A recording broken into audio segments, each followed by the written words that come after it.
Jacó, em nome do Grupo Espírita Manuel Bento e dos organizadores deste evento, queremos agradecer profundamente o seu apoio a esse evento, dizer que suas 2 palestras e suas 2 oficinas superaram as expectativas.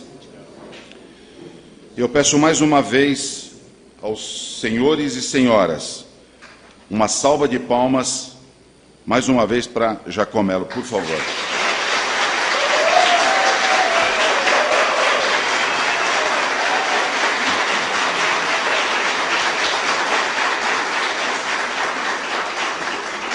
Bom, conforme dito anteriormente, agora nós vamos iniciar as perguntas e respostas, ok? E para isso eu chamo ao palco o Adilson Melo, que também vai participar. Desculpa. Oh, meu Deus do céu. Adilson Mota. Desculpa.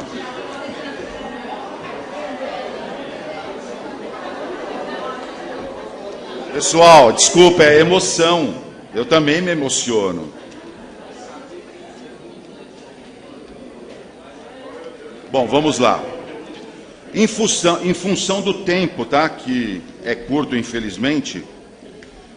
O Adilson ele está com voo marcado para logo mais. Então nós vamos fazer o seguinte: nós vamos responder 3 perguntas feitas para o Adilson, né? E as demais perguntas do Adilson serão respondidas serão respondidas e endereçadas a vocês através do e-mail, ok? Depois nós vamos dar continuidade com as perguntas feitas para o Jacó, ok? Então vamos lá.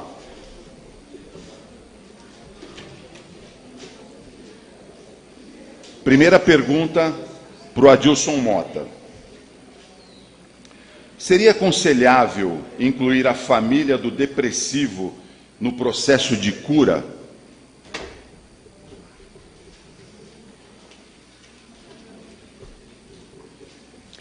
Desde que a família esteja precisando, sim.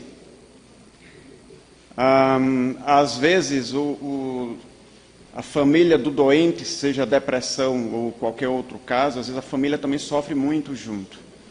E a Casa Espírita ela tem todas as condições para dar esse apoio, nem que seja um apoio no sentido de orientação. Por exemplo, aqui, no caso de depressão, orientar a família o que realmente é a depressão, como ela pode lidar melhor com o depressivo, como ela pode contribuir com esse depressivo. Porque muitas vezes o depressivo está em tratamento e às vezes a família acha que nada, isso aí é preguiça, isso aí é desânimo. Vai no shopping fazer umas compras que isso passa, vai fazer alguma coisa que isso passa.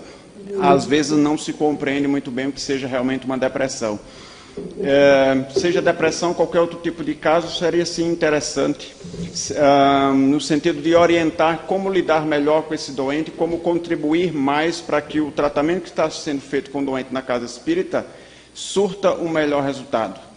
Se alguém da família também está necessitando de algum apoio no sentido de saúde, ele pode também ser incluído nos tratamentos que a Casa Espírita oferece, seja tratamento magnético ou outro tipo de tratamento, a depender da situação. Você quer que eu leia e já responda? Pode ser, se achar melhor. Só lembrando que essa pergunta foi feita pelo João Camilo. É isso, né? João Camilo de Melo, ok? Não é Mota.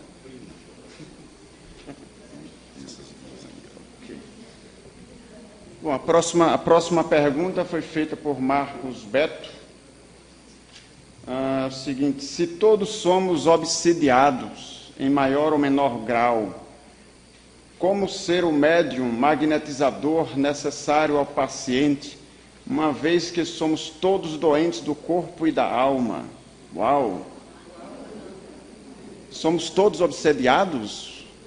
Vamos buscar lá no livro dos médiuns o que é a obsessão e nós vamos ver que apenas uma pequena parcela da população é obsediada. Eu costumo fazer uma diferença entre o que é uma influência espiritual negativa e o que é uma obsessão.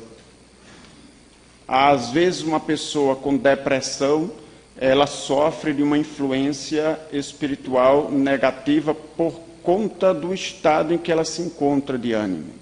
Acaba atraindo afins. Isso eu não considero obsessão. Obsessão se caracteriza muito mais como uma perseguição espiritual, que nem sempre acontece. Citando uma pesquisa, uma estatística, aquele médico que durante 40 anos ele chegou a fundar um hospital psiquiátrico espírita. Durante 40 anos ele dirigiu esse hospital, onde lá se tratava os pacientes nos moldes psiquiátricos da época, dentro de uma clínica psiquiátrica, onde eles ficavam internos, e também ele tratava através das terapias espíritas, principalmente nas reuniões de desobsessão. E ele fez o acompanhamento desses doentes durante cerca de 40 anos. E ele veio a detectar que, diferentemente do que muitos espíritas acham, apenas um pequeno percentual daquelas pessoas tinham realmente a obsessão. A grande maioria realmente tinha uma doença mental e não uma obsessão. Então, eu não penso que somos todos obsediados, mesmo em pequeno grau. Como ser um médium magnetizador? Magnetizador não é necessariamente médium, ele é magnetizador.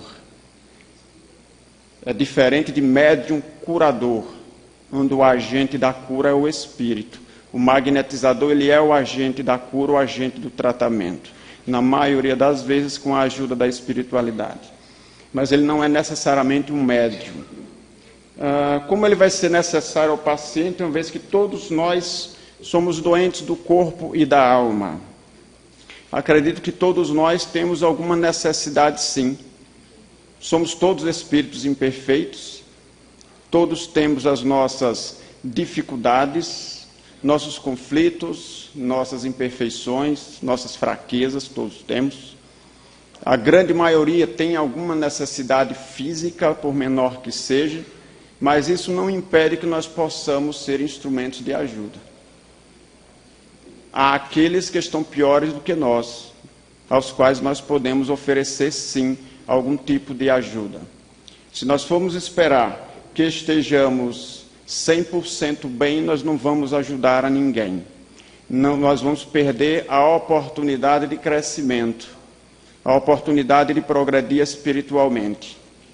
Eu não consigo entender caridade sem você estar junto daquele que sofre. Para mim, toda caridade você está junto com alguém que precisa de algo, que você pode se disponibilizar a oferecer. Então, todos somos necessitados de alguma coisa e todos nós temos algo que podemos oferecer a outros. Existem certas doenças, certas dificuldades que não seriam interessantes, nos tornariam instrumentos, vamos dizer assim, precários de ajuda magnética. Mas há certas dificuldades físicas que mesmo assim não nos impedem de podermos trabalhar com o magnetismo e ajudarmos outras pessoas que estejam em situação semelhante ou pior que a nossa. Portanto, todos nós temos essas condições. Senão, Jesus, que era conhecedor da alma humana, ele não teria nos dito para irmos e curarmos. Ele sabia que todos nós somos necessitados, mas mesmo assim ele colocou todos nós como instrumentos viáveis de tratamento, de cura e de ajuda a outros.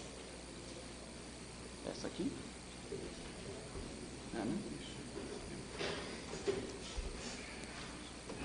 A próxima pergunta foi feita por Lúcia. Como devemos proceder para que nosso físico fique livre de doenças graves? E por que somente o físico? Nós somos espírito, perispírito e corpo. Queremos nos livrar de doenças graves? Tratemos os três.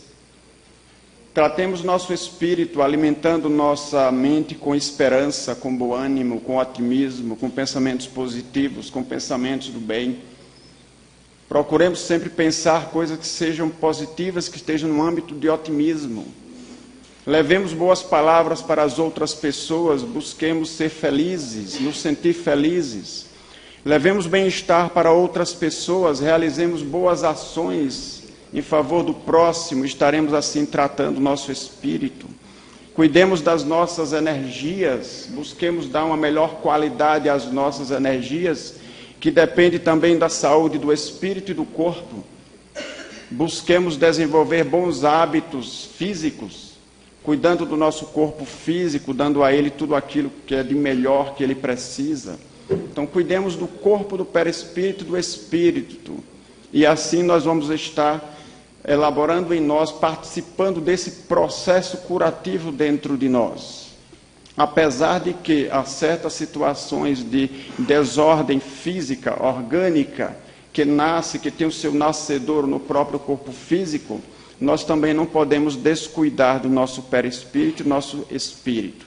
Lembremos que nós somos esses três em um e que os três agem, interagem continuamente. O que ocorre em um se reflete nos outros dois. Então, queremos ter uma saúde realmente, aqui no caso da pergunta, uma saúde física, não cuidemos apenas do físico. Demos ao físico o que ele precisa de melhor, mas cuidemos também do espírito e do perispírito. Tem mais alguma? Então posso me despedir? Claro, por favor. Infelizmente, a gente não pode continuar mais e a gente vai ter que sair antes do encerramento desse lindo evento. Nós somos escravos do relógio, o avião espera para que possamos retornar à nossa terra daqui a pouco. Mas nós queremos, desde já, agradecer a todos, agradecer à coordenação pelo convite que nos fez para estarmos aqui, participando desse final de semana maravilhoso, junto com todos vocês, aprendendo cada vez mais, e só ressaltando coisas que já foram ditas aqui nesse final de semana por várias vezes. Tenhamos bom ânimo e sigamos em frente. Não deixemos que as dificuldades sejam atropelos no nosso caminho. Ergamos os pés por cima dos obstáculos, fortaleçamos-nos na nossa caminhada, levantamos a cabeça e vamos seguir em frente, porque obstáculos não passam de desafios que muitas vezes nós precisamos para que nos fortaleçam e dessa maneira a gente consiga ir mais longe. Aquilo muitas vezes que vem para nós com o objetivo de nos derrubar, muitas vezes é justamente a alavanca que a gente precisa que vai nos impulsionar. Aproveitemos dos desafios e das dificuldades que surgem, não para que a gente fique mais acabrunhado, mais desanimado, fazendo com que a gente perca as esperanças, muito pelo contrário. Aproveitemos as dificuldades que surjam para nos fortalecer cada vez mais. Ergamos a cabeça cada vez mais alto, não por vaidade, mas por bom ânimo, por coragem para seguir em frente. Vamos olhar as coisas de frente, vamos ser honestos e sinceros com nós mesmos, e vamos continuar trabalhando, buscando auxiliar ao próximo, seguindo o lema do Espiritismo, que é a caridade, e as palavras de Jesus que nos disse, ide e curai. Sem a caridade, sem o apoio àquele que sofre, sem que nós possamos quebrar barreiras, as barreiras que nos separam dos nossos semelhantes, sem que nós estejamos mais próximos dos outros, das outras pessoas, principalmente daqueles que sofrem, nós não vamos nos fortalecer e vamos perder a oportunidade de crescer. Então, sigamos em frente, abramos os olhos, não nos deixemos ser tímidos, e vamos trabalhar e seguir em frente. Vamos confiar. Vem aí o M11, a 11ª edição do Encontro Mundial de Magnetizadores Espíritas. Algumas vezes, na iminência do Encontro Mundial de Magnetizadores, eu pensava comigo mesmo, eu não tenho a menor ideia como é que eu vou, mas eu vou. Isso eu sei, eu vou. E sempre aconteciam as coisas e as oportunidades iam surgindo e nós nunca deixamos de participar de qualquer um desses encontros. Foram 10 que nós participamos e o 11º, com certeza, nós vamos estar lá. Nessa vez eu já sei como, só falta arrumar as malas, nós vamos estar lá. Quando nós realmente queremos algo, aí entra a vontade e a vontade magnética. Quando nós realmente queremos, nós movimentamos as energias dentro de nós e ao nosso redor. E a espiritualidade, sabendo que aquilo que nós queremos é bom e o nosso desejo é sincero. Então, com certeza, as coisas acontecem, as energias se movimentam, as possibilidades surgem. Então, acreditemos em nós. O magnetismo precisa não só de vontade, mas também de confiança, porque uma vontade que não acredita é uma vontade que quer, mas que acha que não vai alcançar. Assim como também uma confiança sem vontade também não realiza, porque eu acredito, mas eu não quero. Eu preciso querer e eu preciso acreditar que esse meu querer vai ser realizado. E isso se transforma em fé. Sigamos em frente. Fiquem com o nosso abraço e nós nos veremos aí em outras oportunidades. Em novembro vamos estar lá em Taubaté, com nossa irmã Fujico e com nossa irmã Cristina de Guadalupe. Um abraço para todos e até breve. Obrigado.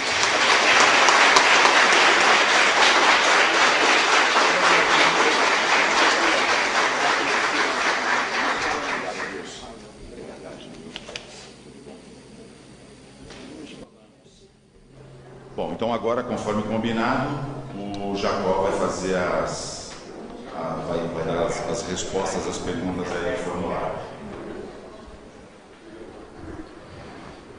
Muito bem, Iracema. Aqui está pela ordem que me deram, colocaram a ordem numérica e eu vou seguir, tá bom? Diante do que foi dito a respeito das especificidades e relações entre doenças e centros de força, o passe magnético unificado, aplicado nas casas espíritas, são positivos? Fazem efeito de cura? Primeiro, precisa saber o que é unificado.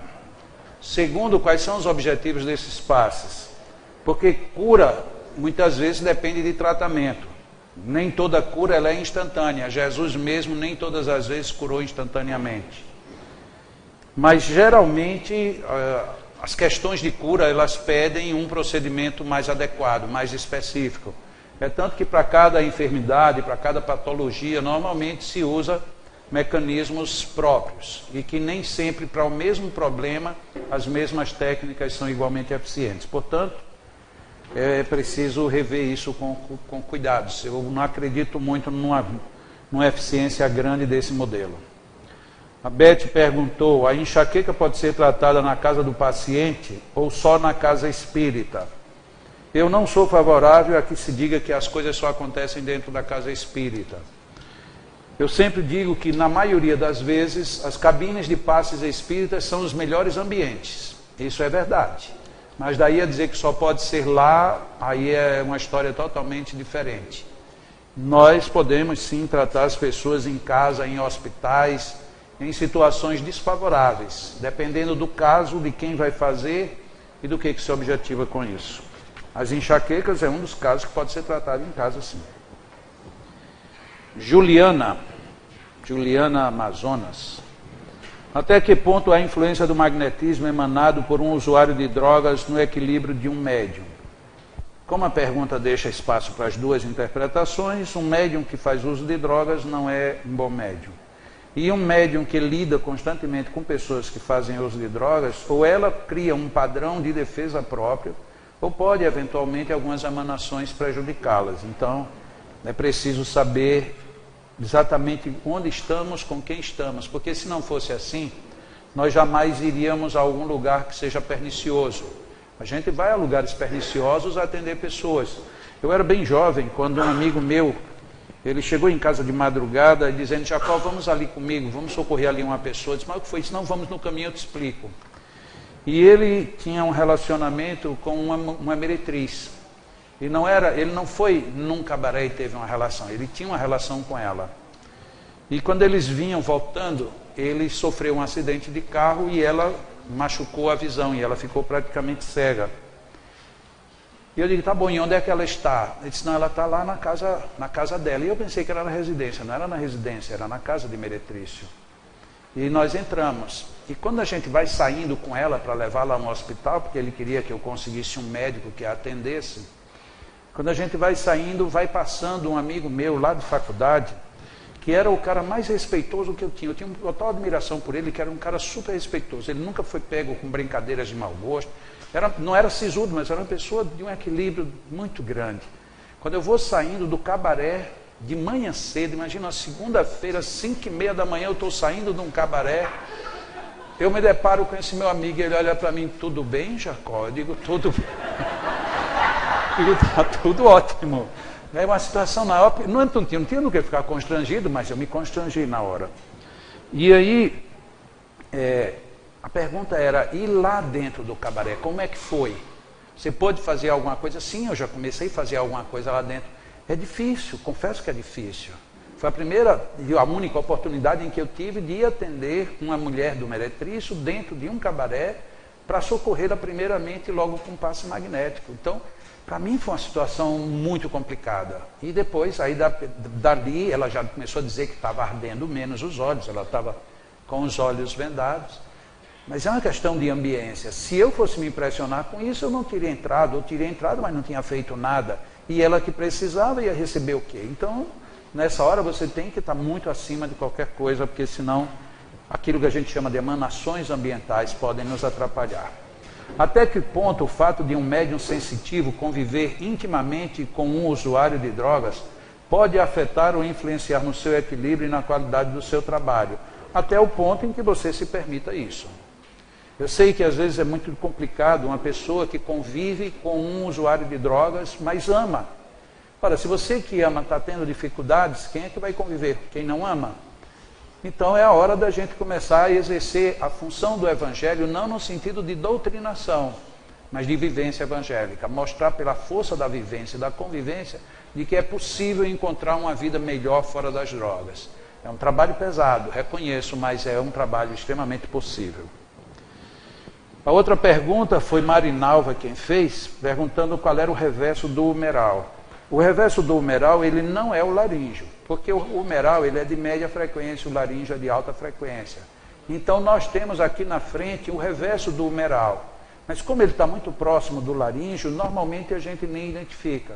Mas o humeral tem um reverso aqui na frente, assim como o laríngeo também tem um reverso ali, um pouquinho acima do posicionamento do humeral. Essa pessoa aqui não colocou quem é, mas ela diz assim: se o reverso do chakra coronário está na região do básico, onde se situa o reverso do chakra básico? Bom, não fui eu quem disse que o reverso do coronário está no básico. Eu disse, o reverso do coronário está na região do períneo e ali ele abre para baixo. Foi isso que eu disse. O básico, ele nem abre para baixo e nem ele está lá no períneo. Ele está aqui em cima, na região sacral e abrindo para trás. Então, do jeito que está redigido aqui, é a visão de quem escreveu, não é a minha. A minha é diferente. A minha, o reverso do coronário, está no períneo para baixo. O reverso do humeral é considerado o reverso do básico é considerado como sendo o genésico, que não é também.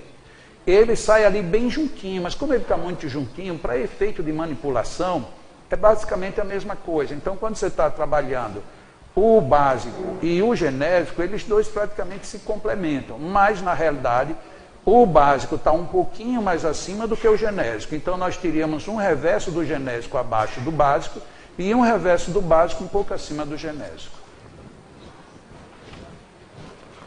Aqui foi Antônio Fernandes que perguntou: como acontece a regeneração celular? Exemplo, câncer, tumor cerebral. A regeneração ela se dá de diversas maneiras, não tem um padrão, nem tem um modelo técnico para se fazer isso. Hoje em dia se trabalha muito com o chamado encapsulamento, que é uma expressão que veio surgindo, ela vem tomando o corpo, porque não tinha uma outra expressão. É quando você pega alguma zona do corpo, pode ser um tumor, pode ser até mesmo uma interação virótica que está localizada, você como que cria um isolamento magnético, você isola para que ela não se expanda. E a depender do que você faça isso, você pode conter, diminuir e aquilo desaparece. Mas isso não é necessariamente a regeneração. A regeneração é um trabalho difícil, não é simples, mas que é possível. Só que é um trabalho bem pontual. Você praticamente vai ter que fazer e refazer conexões de axônios, de sinapses, de neurônios. Como estamos falando de milhões, você imagina que você tem que fazer isso de um por um. Dá muito trabalho. Todavia, o resultado é muito feliz. As sessões que se trabalham regenerações, principalmente neurais, são sessões normalmente muito longas, no mínimo de meia hora cada uma. E o resultado é lento, porque você vai trabalhando em partes. Muitas vezes, em vez de ir direto para os campos neurais, se vai para as zonas que foram afetadas no cérebro. Então, muitas vezes, você vai para o hipocampo, quando a pessoa está com um problema de memória muito grave, Então a gente sabe que o hipocampo ele tem uma repercussão direta, então você vai trabalhar no hipocampo. Mas para isso não é você dizer assim, eu vou mentalizar, minha mão está no hipocampo, então minha mão está fazendo. Não é só isso. É algo bem mais elaborado. É preciso que se conheça um pouco mais não só de anatomia, como também de neuroanatomia e de neurofisiologia. Mas é por aí que acontece. Aqui foi a Lúcia que perguntou. O caso que você citou do tumor maligno no intestino que perfurou bexiga, dá para reverter com o magnetismo? Eu acho que não fui eu que contei esse. Eu falei de um caso, de uma fístula que está aqui atrás. Eu não me lembro de ter falado necessariamente isso. Mas, independente, imaginando um tumor maligno que faz perfurações, você vai ter mais trabalho. Você vai ter o trabalho em cima do tumor e depois nas perfurações. Atitudes magnéticas são totalmente diferentes. Enquanto que no tumor você pode optar ou pela introjeção ou pelo isolamento, encapsulamento, como você pode tentar também a implosão dele ou tentar levá-lo para uma zona de menos afetação para ele ser expelido, isto é possível. E a outra hipótese, no caso da perfuração, é você tratar de fazer como quem esteve na primeira sala de tato magnético, quando a gente falou nas questões dos drenos que muitas vezes se encontram em alguns órgãos e principalmente no fígado. Então você tem que praticamente fazer uma espécie de cauterização magnética nessas perfurações, nesses rasgos, para que evitem as perdas energéticas. É um procedimento semelhante para os casos fisiológicos. Então, no primeiro caso, as perdas magnéticas por drenos são perdas energéticas, e nesses casos aqui de perfuração física são de ações magnéticas. Não é simples, é bem mais complexo, mas é viável, é possível. Tuca. Eu li ali o nome e me lembrei que ela tinha dito um apelido, mas ela colocou aqui o apelido dela. Como curar totalmente a AIDS com o magnetismo? Já tem pessoas trabalhando com isso, ainda não existe um padrão. E esse é um dos problemas que a gente tem em magnetismo de uma forma geral. Nós não temos padrões para muita coisa. Que é bom e é ruim. É bom porque a gente sai do circuito de receita de bolo. Que tem muita gente que quer um livro. Espera aí, quando a pessoa tiver uma gripe faz o quê? Aí faz isso, 3 disso, 8 disso e está aqui. Quando tiver... Não tem e não vai ter um livro desse tipo em magnetismo. Lembremos-nos que na medicina nós estamos lidando com coisas que são visíveis. E mesmo assim, os tratados são desse tamanho, assim, cada um maior do que o outro. Quando nós estamos tratando com magnetismo, nós não estamos lidando só com o corpo, nós estamos lidando com o corpo, estamos lidando com o perispírito e muitas vezes com todas as emanações diretas do espírito. É uma coisa muito mais complexa. Se um dia alguém quiser fazer esse tipo de tratado, ela pode pedir logo para emendar 5 encarnações, pelo menos, sem desencarnar. As 5 para ver se dá tempo de fazer alguma coisa. Então a AIDS também, a AIDS não veio já pronta, tem gente pesquisando, eu não saberia dizer exatamente como. Agora o sistema imunológico está diretamente envolvido, não tem como você tratar uma AIDS sem mexer no sistema esplênico, não tem como, isso é óbvio. Inclusive vocês viram aqui nas exposições que antecederam a minha exposição, a do nosso amigo aqui de Santo André, Afonso.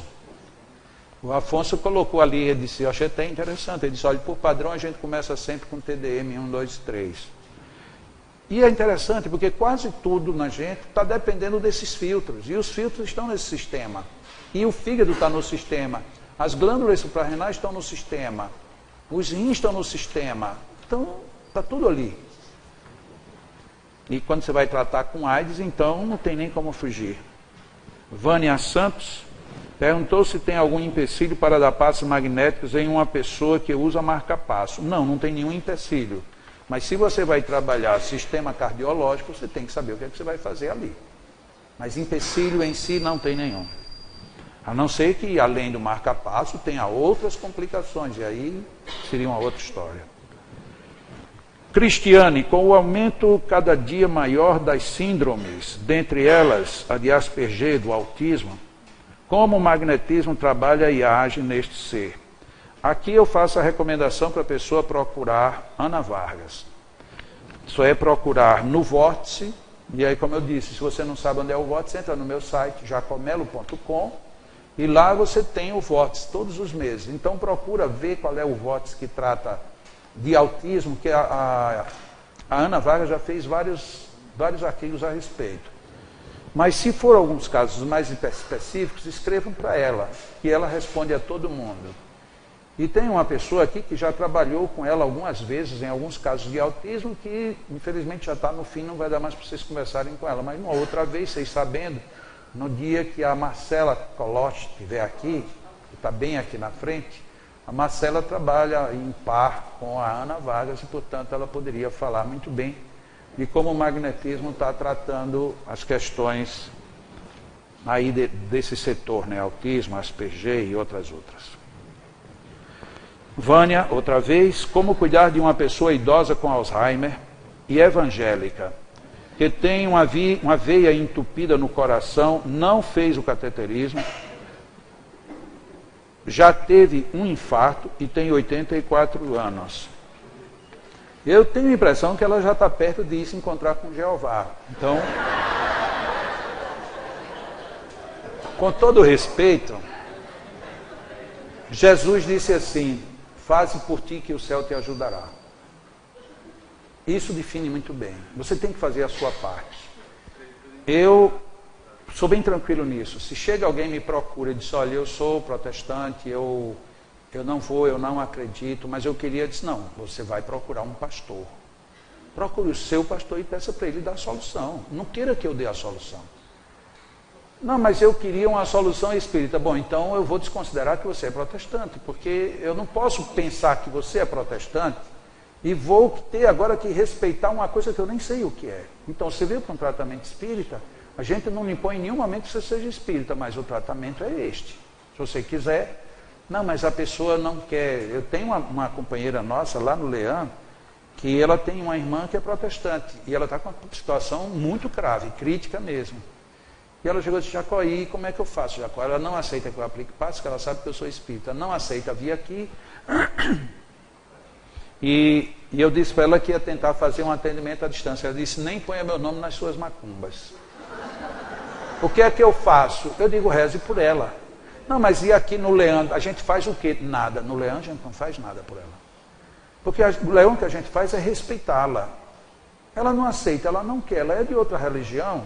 Se ela acha que está lá a solução, então ela fica lá. Eu não me sinto na obrigação, porque Jesus dizia, quanto à questão dos cegos, é melhor você perder o tempo, né, investir em um que quer ver, do que ficar insistindo com 10 que não querem ver. Então, a nossa metodologia é uma metodologia bem cristã nesse aspecto. A pessoa não quer, eu sinto muito, mas se ela não quer de jeito nenhum. O meu pai, nós vivemos quase 50 anos, e meu pai não queria meus passes. Meu pai. E o garoto fazia, não aplicava passes. Até que ele adoeceu gravemente. E um dia eu fui visitá-lo, quando eu fui saindo, ele chegou e disse: meu filho. Aí eu parei, no que ele disse aquilo, ele disse meu filho de uma forma diferente, que a gente conhece. Aí eu voltei e disse: diga, pai, o que é? Ele: não é nada. Quando ele disse aquilo, eu digo: ele quer me pedir um passe. Mas ele não tem coragem, porque ele nunca aceitou. E aí eu me fiz de charmoso, eu digo: tá bom, então eu vou embora. E aí eu fui saindo lentamente do quarto, ele fez: sim, meu filho. Aí eu já voltei: diga, pai. Ele agora vai pedir. Diga, pai. Eu disse: eu esqueci. Eu digo: pai, faça assim, quando o senhor lembrar, o senhor me telefona, porque eu vou embora. Ele disse: tá, meu filho, Deus te abençoe. Eu disse: tá bom. Sim, meu filho. Eu digo: o que é, pai? Não, vá com Deus. Eu digo: pai, o senhor não gostaria de receber um passe? É isso, meu filho. Então eu respeitei até o fim. Ele não queria. Ele não queria. O que é que eu posso fazer? Agora só porque ele é meu pai, eu vou forçar. A partir dali, ele queria todos os dias. Ele quis recuperar os anos perdidos, né? Quando eu viajava e ele ficava lá, né? Eu não sei como é que fazem isso. Jacó vai terminar morrendo, esse pessoal vai matar. Mas não era não, ele queria que eu ficasse lá para aplicar passe nele, né? E o último aqui, eu não sei bem porque não colocou o nome, mas colocou o e-mail, Calbert de Dias. Tem uma prima que mora em Salvador, que tem uma filha de 19 anos com depressão e com tendência suicida. Abandonou estudos e o convívio com as pessoas somente fica em casa absorta e abandonou o tratamento terapêutico e não aceita nem conversar sobre o suicídio, o que a deixa pior. O que fazer? Como nós, parentes, poderíamos ajudá-la? Se você tentar mesmo, ou a terapia magnética, você tem tudo. A cura da depressão pelo magnetismo. O livro explica todos os procedimentos. Se a pessoa não aceita de jeito nenhum, eu lembro que nas relações de família tem um momento em que a pessoa perde parcialmente a sua liberdade e alguém tem que interferir. Muitas vezes esses são os casos. Tá bom, você quer ou você não quer, você vai. Vou fazer. Se você não quiser, problema seu, mas eu vou fazer. E aí vai e faz na marra. E o interessante é que mesmo nessa condição constrangida e constrangedora, a pessoa melhora. E na hora que ela começa a perceber que melhora, aí ela aceita. Aí a partir tudo anda bem. Então tem momentos em que o familiar tem que decidir em cima da decisão do outro. Da mesma maneira que os pais decidem com os filhos, quando os pais estão idosos, os filhos decidem com os pais, e assim sucessivamente. Tem momentos que não resta outra saída a não ser forçar mesmo. Se ela for independente ao ponto de dizer que não quer de jeito nenhum, a responsabilidade é dela, não temos nenhuma culpa quanto a isso. A depressão é a doença que mais induz ao suicídio. De 1 milhão de suicídios por ano, 700 mil são decorrentes de fases depressivas. Então, 70% de suicídios mundial, isso é a Organização Mundial de Saúde, são começados em princípios de depressão. É uma doença letal, é perigosa. E quanto antes a gente trabalhar, melhor. O livro A Cura da Depressão já salvou muitas vidas, muitas. E é uma das poucas felicidades que eu digo assim, ostensivamente, eu tenho a felicidade de ter podido escrever esse livro. Porque tem muita gente que já deixou de se matar porque foi socorrida. E aí eu fico intrigado, como é que o meio espírita, meio grande no caso, não valoriza isso? Como é que você assiste pessoas se matando e você não usa? Muito bem, as perguntas que me chegaram foram respondidas, a minha gratidão eu já expressei, o meu convite para que a gente continue é o mesmo. Mas, de uma certa forma, já no finalzinho, conversando ali com o Jairo, ele me convidou para vir participar do segundo MESP. Eu disse para ele que por enquanto eu não posso dizer, porque provavelmente na data que ele tenha, outubro do ano que vem, talvez eu não esteja disponível por conta de questões de agenda. Mas eu disse para ele, disse, olha, o EMESP não depende de mim, não. O EMESP não existe dessa forma. Ele existe, ele tem que existir independente de quem quer que seja. E o EMESP depende muito mais de você do que quem vem para cá falar nas tribunas. Mas, pelo que ele disse, eu agradeço muito que o que eu pude entender das palavras deles é que muita gente se inscreveu porque eu estaria. Sei que isso é o reflexo da minha beleza, mas eu agradeço assim. Muito obrigado e vamos juntos.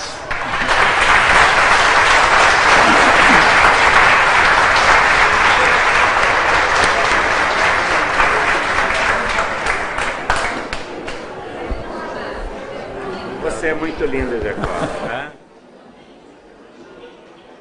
Pessoal, tenho mais um recadinho para vocês antes de vocês irem embora, ok? Uma boa notícia é que 2 casas confirmaram o início de cursos sobre magnetismo.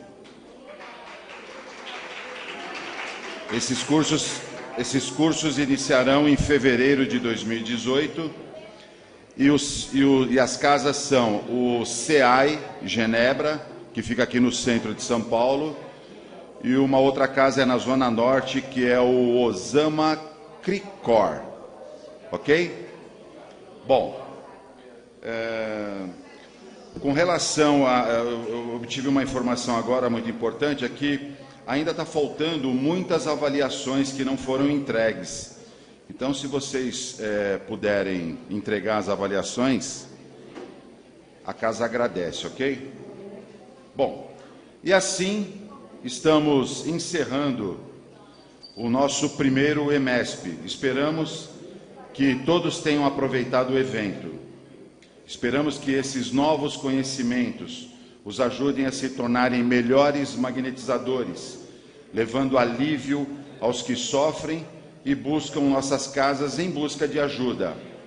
Fiquem atentos às informações relativas ao segundo EMESP, segundo encontro de magnetizadores espíritas de São Paulo, que até o final do ano deveremos ter o local e as datas confirmadas.